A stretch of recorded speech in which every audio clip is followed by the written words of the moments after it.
Acabaram as dúvidas, ok? Finalmente a Marvel lançou o livro oficial que explica a timeline oficial do Sam. Tudo certinho, sabe? Onde se encaixa cada filme, cada série, quando que aconteceu cada coisa. Então se você também perdido com esse negócio todo de multiverso, né? Confusão que ficou desde o início também dessa saga, vem comigo que eu vou te esclarecer tudo nesse vídeo. Vamos lá.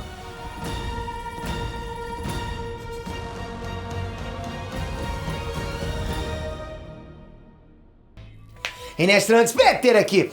A linha do tempo oficial da Marvel agora tá organizada e muita coisa foi finalmente esclarecida, né? Se liga nesses detalhes que só agora a gente pode cravar com tranquilidade. Linha do tempo do Disney Plus.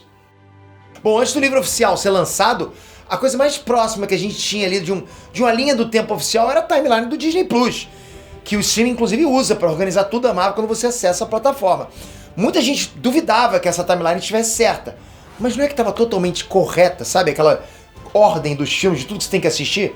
Basicamente só tem uma mudança ali. Shang-Chi e a Lenda dos 10 Anéis aconteceu antes de Falcão e Soldado Invernal e Homem-Aranha Longe de Casa, e não depois. Tem uma inconsistência também com o filme dos Eternos, mas nada que comprometa. No geral, ela tá correta. Primórdios do CM. Na linha do tempo oficial, a gente começa a história pra valer com o primeiro filme do Homem de Ferro em 2008, ok? Mas na real rolaram aventuras antes disso, como por exemplo Capitão Marvel, que foi nos anos 90, né? E a origem do Capitão América, então, pô, antes ainda, foi na Segunda Guerra Mundial. Mas esse intervalo dos anos 40, 50, 60, 70?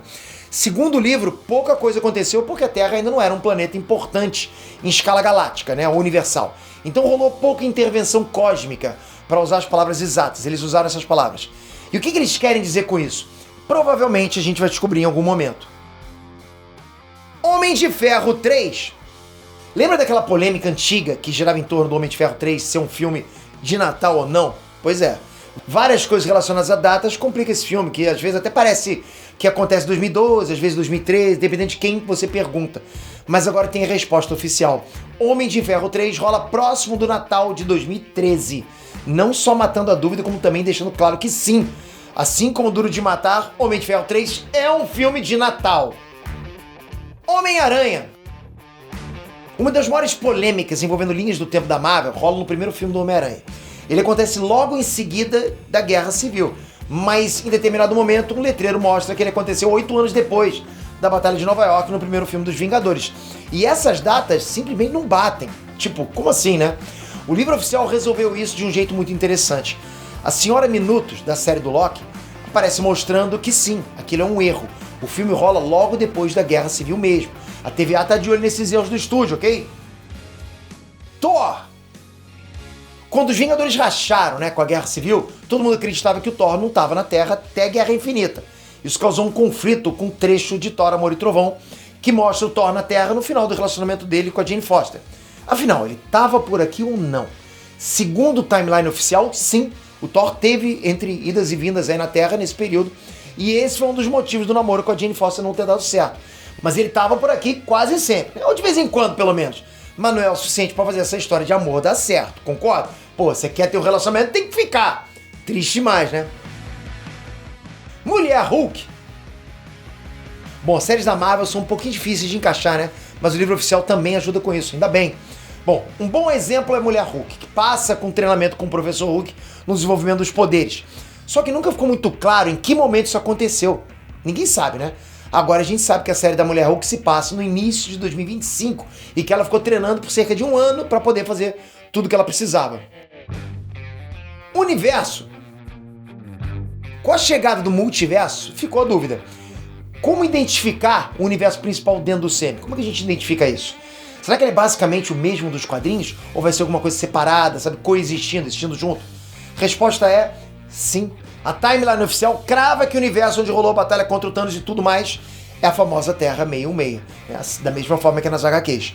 Outros filmes, como por exemplo o Homem-Aranha através do Aranha-Verso, chegam até a se referir ao CM como outra variante, a Terra 19999. Mas oficialmente é a 616. Isso significa que o universo dos quadrinhos não é um universo dentro do multiverso Marvel. As mídias são separadas. Multiverso. Bom, agora rolaram mudanças interessantes. Vamos lá.